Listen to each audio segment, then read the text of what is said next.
السلام علیکم.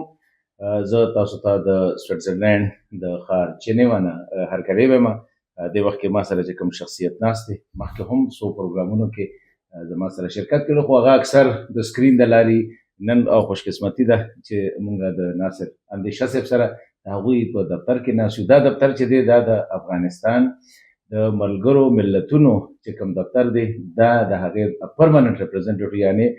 نماینده مستقل چې ورته موږ وایو، دا د هغوی دفتر دی. اندیشه صاحب موږ سره دی. اندیشه صاحب سره خبرې کوو چې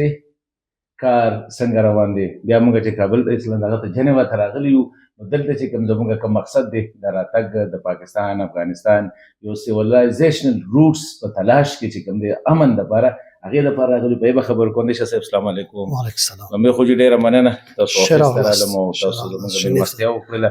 دا راته ووایه چې لږ تعارف را سره د خپل تاسو څه کار کوئ دې حوالې سره. خب دا د افغانستان د اسلامي جمهوریت دفتر د په ملګرو ملتونو په د ژنیوا او اروپایي استازیتوب او الحمدلله چې اوس هم دا د ملګرو ملتونو دفترونه چې دي د افغانستان د خلکو، د افغانستان د ملت او د افغانستان د هغه دیژور سټیټ چې دی تر اوسه هم زموږ په واک کې دي او له جهان سره له نړۍ سره د چې د افغانستان سټیټ چې کوم اړیکې دی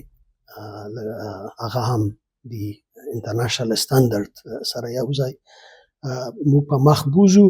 تاسو پوهیږئ چې افغانستان د ملګرو ملتونو یو د اصلي هغه د اعضایو ممبرو 1946 کې او له اتیا کاله کېږي اوس کم او زیات څخه چې افغانستان د ملګرو ملتونو ممبر دی او عضو دی. یو انټرنیشنل دا چې اپلیکیشن انټرنیشنل کوم کنونسیونونه چې دي، انټرنیشنل پروتوکول دی، انټرنیشنل موافقتنامې چې دي، دا افغانستان هغه دی ریسپانسیبلیټي، د افغانستان د سټیټ ریسپانسیبلیټي ده. او چې طالبان هغه امارات چې دا امارات د افغانستان دا د ریسپانسیبلیټي او د افغانستان اپلیکیشن د افغانستان مسؤلیتونه هغه قبول کړي نه دي. او اوس هم زموږ دفتر دلته په نیویارک کې، په ویانا، په روم، په پاریس ټول د افغانستان د خلکو استازیتوب کوي او ان شاء الله تلاش هم کوو چې بیا دا لږ راته بنیادي تاسو اوس ځکه چې یو خو د افغانستان چې دا وخت کوم دولت دی، طالبانو خو نړۍ په رسمیت نه نړۍ مني، نه ګاونډیان او څوک نه دغه کوي.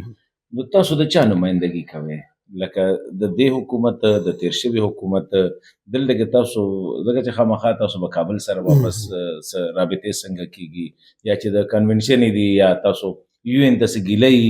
اب تاسو ته کوي، نو بیا تاسو یې څنګه هغه مخکې دغه کوئ هینډل کوئ؟ خود دا فرق داسې دی چې د افغانستان چې کوم سټیټ دی او دا سټیټ چې د ملګرو ملتونو اوس پاتې شوی دی، دا سټیټ مهمه ده. افغانستان یو سټیټ دی، یو ټریټوریال انټیګریټي لري او په نړۍ کې پیژندل شوی زړه هغه دی نیشن سټیټ. او کدا حکومت کله چې موږ ملګرو ملتونو کې هغه شو عضو شو، دا د افغانستان شاهي حکومت، بیا د افغانستان ریپابلیک شو، دا د افغانستان دیموکراتیک ریپابلیک شو، تاسو له امان الله خان په هغه وخت کې لیګ اف نیشن چې موږ د لیګ اف نیشن هغه د یونایټډ نیشن نه مخکې خو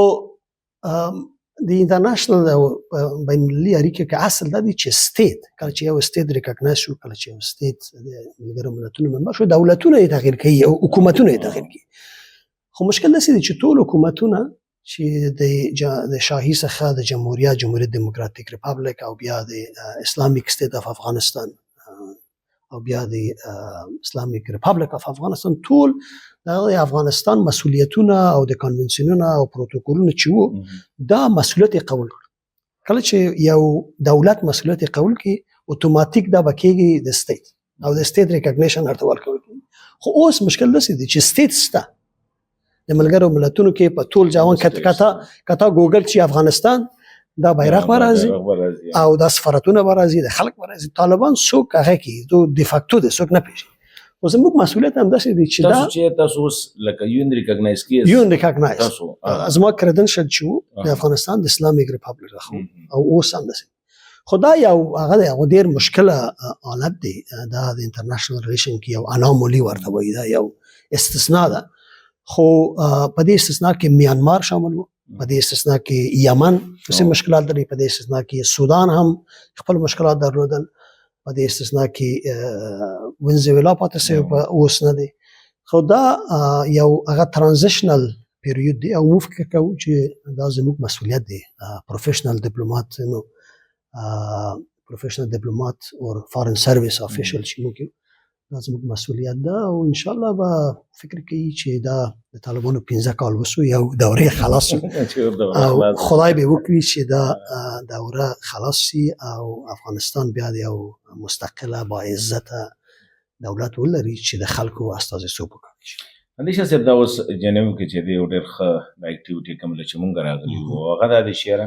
د خطه کې د امن لپاره پاکستان افغانستان انډیا بلکې پوره خطه چې دا یو خطه ده د دې یو کلچر دی یو تهذیب دی او روټس چې کوم دی هغه بنیادی تور باندې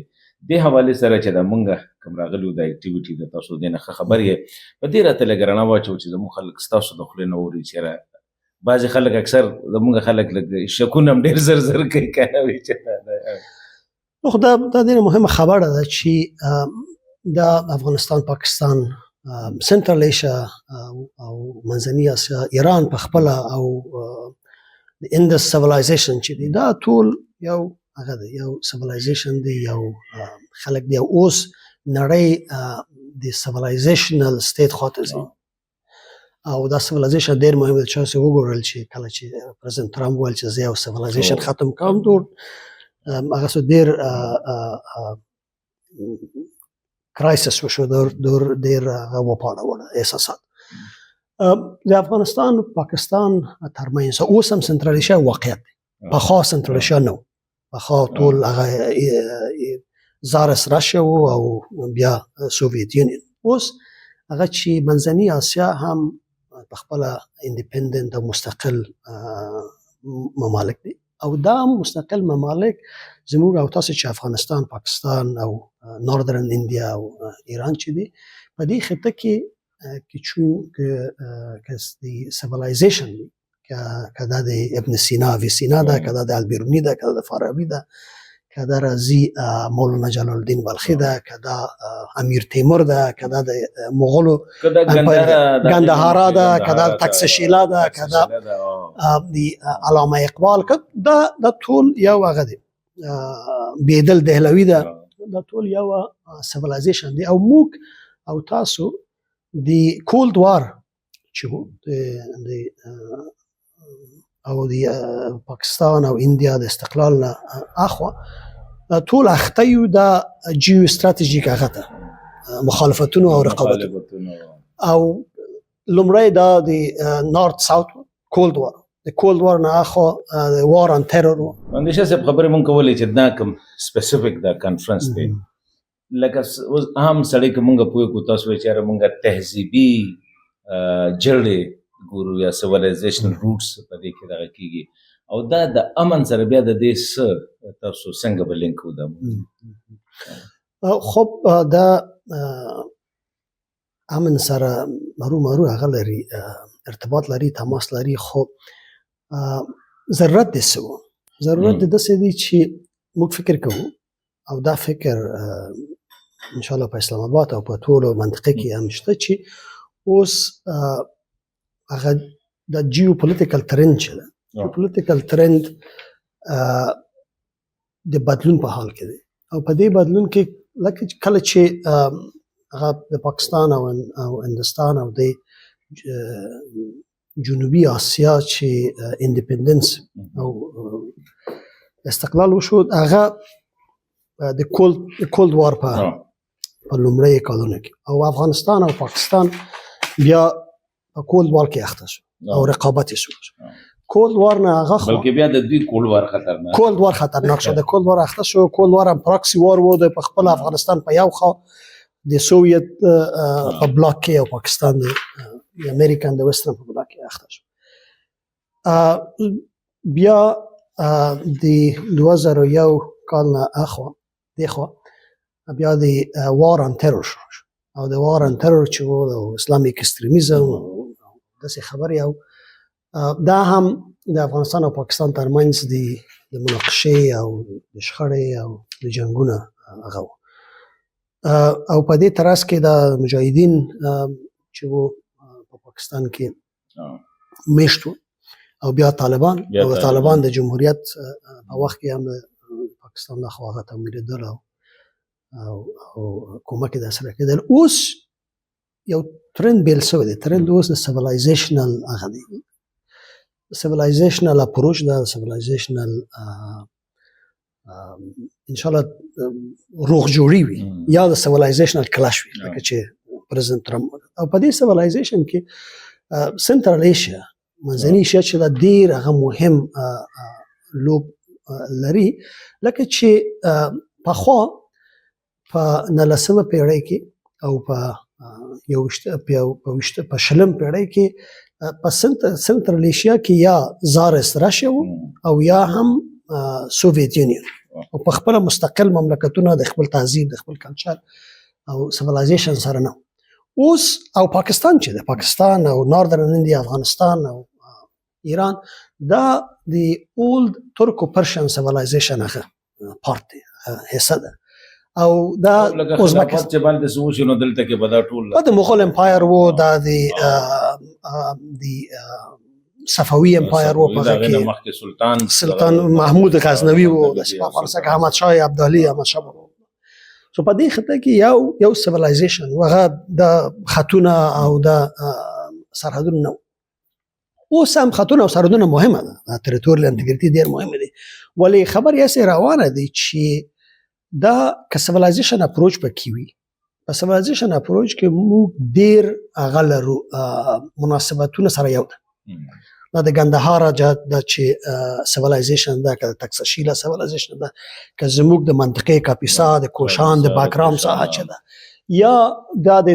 د ترکو پرشن سیویلایزیشن چې اردو ژبه په خپل نیمه فارسی ده نیمه ترکی ده نیمه پښتو ده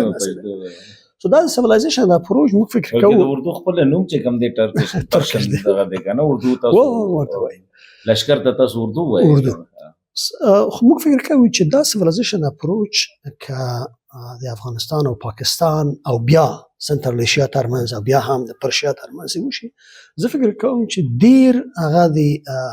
مشکلات چې اوس جیوپولیټیکل مشکلات چې اوس هغه د سکیورټي لینز د او د ایکستریمیزم زه خو فکر کوم maybe I'm idealist زه فکر کوم چې دا د ایکستریمیزم او د اسلامیزم هغه وخت خلاص شوی دی موږ ګورو چې پاکستان کې وخت دا ختم دی دا ازمز چې وکنه وس خبره دا د توریزم وخت دی د تروریزم څخه توریزم تبعید سو دا فکر چې د سوچ سیویلایزیشنل اپروچ افغانستان پاکستان ترمنځ دا د یونیورسيټیانو د پانتونونو د دانشګاو ترمنځ کې باید دا د ډاکټرانو ترمنځ کې دا د تعلیم یافته خلک د انډستری د چې د سپورت فیشن کیوزین کلچر میوزیک ټول دا یو دی از یو خبره ته کوم ورځ په سوشل میډیا باندې د لاهور یونیورسيټي کې په اسلام آباد یونیورسيټي کې ډانس الکانو کو نو تاجو کوي دا زمونږ دی پښتون زمونږ دی یو خلک د نه بده کې لګستا و د بابا لکه دومره یو بل سره مونږ سم لري دې هغه دا وګوره چې زموږ هغه اشپزي چې زموږ هغه غذا دوده چې ده دا قابلی پلاو د سنټرل ایشیا اوس په پېښور کې هم هغه قابلی ده ورته قابلی وایي خو دا دانس چې دی یا د شعر میوزیک دا خوشحال خان خټک او رحمان بابا ټول حافظ او سعدي څخه اخیستل دي دا د سیویلایزیشن اپروچ د سیویلایزیشن اپروچ زه فکر کوم چې دا به ان شاء الله افغانستان او پاکستان باید یو 2050 or 2070 ویژن ولري او په دې ویژن کې باید داسې مناسبات او داسې سیمیلاریټیز دا باید سوچ وشي کار وشي چې دا ډیر هغه د پوزټیو اکشن اوس خو خلک ډیر احساساتي دي په خاص ډول په افغانستان کې او موږ زخم لرو موږ ګریف لرو موږ لپاره ډیر هغه ډیر د 50 کال او په خاصه تور د 22 کال چې د جمهوریت وو په دې کې ډیر هغه شو تغییرات راوړل افغانستان خپه یو ډګر باندې روان شو خو کله چې دا طالبان راغل او خلک هر څه د لاس او اوس زموږ چې خلک دي زموږ چې هغه مشران دي زموږ چې روشن فکران دي دا ډیر عمیق زخمونه لري که دا احساسات هم لري احساسات خو هغه نه دي احساسات پالیسی نه ده emotion is not a policy you have to think of a policy ولی باید د پاکستان خلک دا قبول کړي چې افغانستان ډیر زخمونه لري اوس افغانستان خلک باید هغوی سره رابطه به داسې نه وي چې یو سړی به راځي چې د افغانستان به تجزیه سي نور به راځي چې نه طالبان ډېر ښه د افغانستان لپاره او یو یې راځي چې وایي د افغانستان د ترانزیت څخه اکسکلود کوو دا هغه نه دی دا د احساسات نور هم هغه کېږي راپارېږي دا د سیویلایزیشن اپروچ لپاره هم داسې یو مرکزي ځای دی چې دا چاپې لاره ده که مونږ سنټرل ایشیا ته ځو هم به په دې ځي که د سنټرل ساوت ایشیا سنټرل ایشیا ویسټ ایشیا دا ټول په دغه باندې افغانستان خو مهمه ده چې په افغانستان کې څنګه حکومت ده که د افغانستان دننه کې یو انکلوسیو یو دیموکراتیک هغه ګورنمنت وي چې په هغې کې چک او بالانس وي او ریپرزنټیټیو وي د خلک نمایندګي پکې وسي بیا به ترید هم کېږي بیا د تجارت هم وي بیا د کلچر هم وي د صحت ټول به انشاءالله ښه کېږي خو د دې لپاره چې موږ څه ډول حکومت به لرو باید اوس سوچ اوس باید فکر وکړو اوس باید پالیسیګانې جوړ کړو او اوس لپاره مهم همداسې دی چې زموږ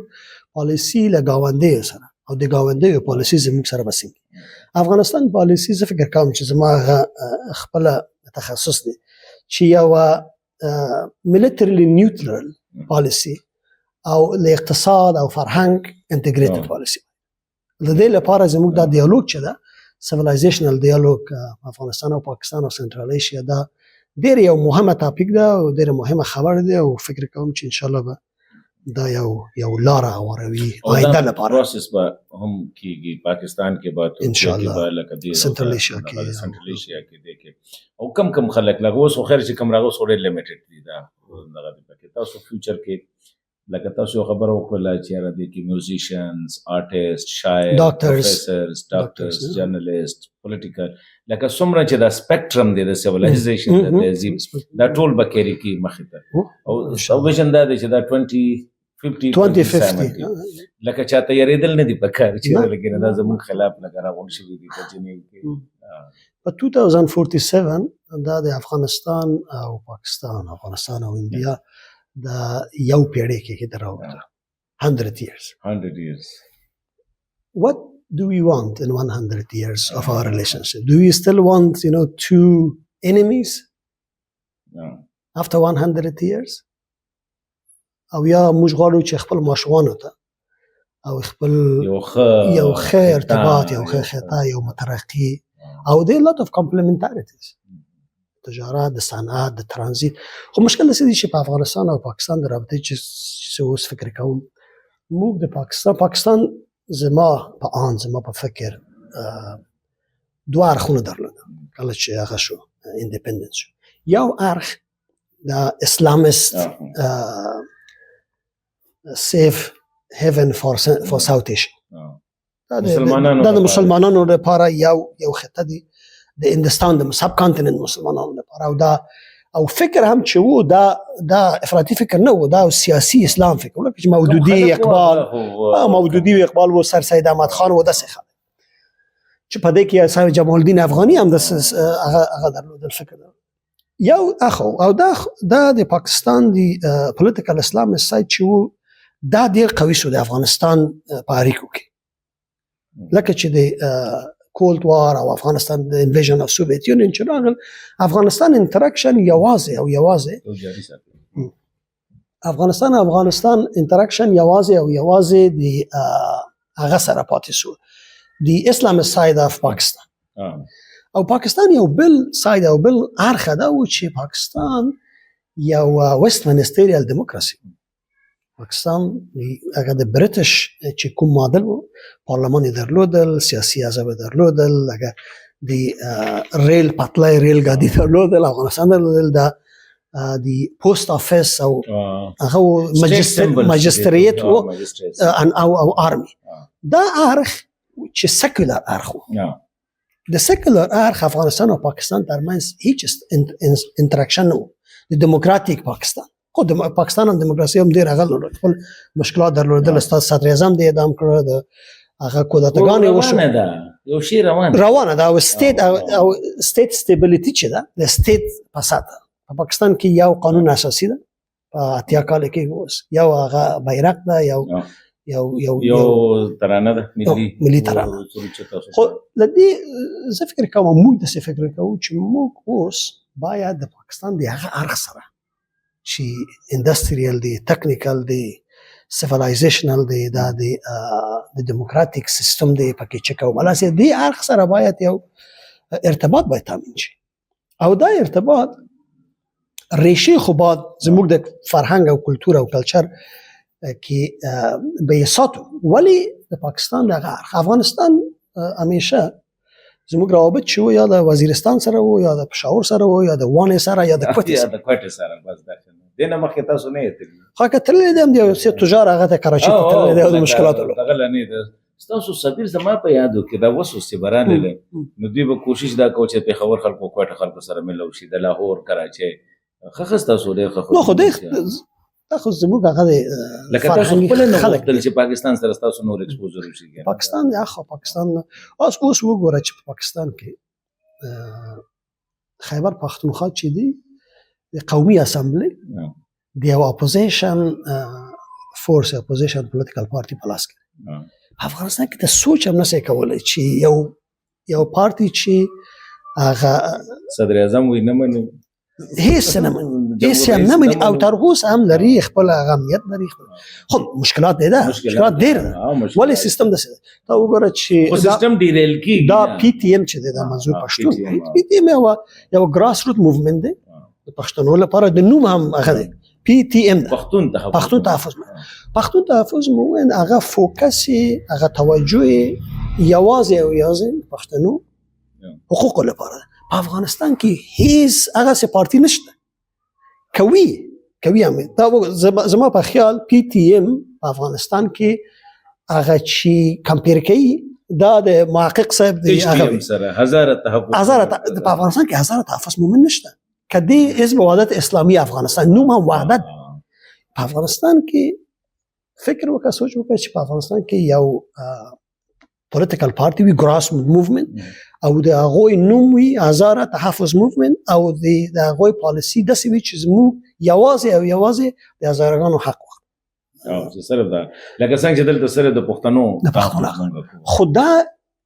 امکان لري په یو سیستم کې په یو قانون اساسي کې په یو دیموکراسي تاسو سنسټیو ډیر ځاتې وړو خبرو باندې تاسو افغانستان هم غر کېږي تاسو چې کوم دی افغاني هویت هم ختميږي تاسو اقدام کمزوري کېږي لکه اور د پیریډ اف ټایم وګوره نو ځکه اکثر زمونږ د تاسو څنګه حساسي اړ جذباتي ده دغه کنه بلک شي سره چې کوم دی هغه